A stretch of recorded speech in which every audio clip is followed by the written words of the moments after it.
بہاولپور شرکیہ امام بارگاہ رضا حسینی سے 8 محرم الحرام کا جلوس برآمد۔ جلوس کے روٹ پر گندا پانی بھر گیا۔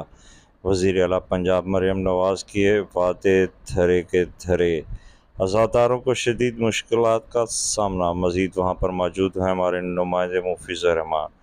جی مفیظ، تفصیلات سے آگاہ کیجیے گا۔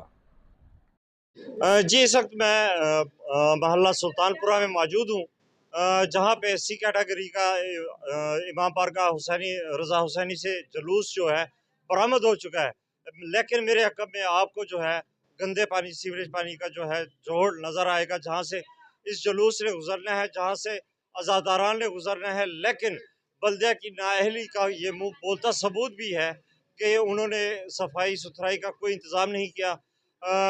Commissioner Bahawalpur, deputy commissioner Bahawalpur, وزیر اعلیٰ پنجاب مریم نواز صاحبہ کا دعوے دھرے کے دھرے رہ گئے۔ یہاں پہ گندگی کے ڈھیر ویسے ہی ہے، اور یہاں سے جو عزاداران نے گزرنا ہے وہ اسی گندے پانی کے جوڑ سے گزر کے جائیں گے۔ ہماری اس وقت فی الفور اپیل یہی ہے ڈی سی او کمشنر بھاولپور، ڈی سی او بھاولپور اور اسسٹنٹ کمشنر احمد پور شرکیہ سے کہ فی الفور اس پانی کا، گندے پانی کا جو ہے نکاسی کا انتظام کیا جائے۔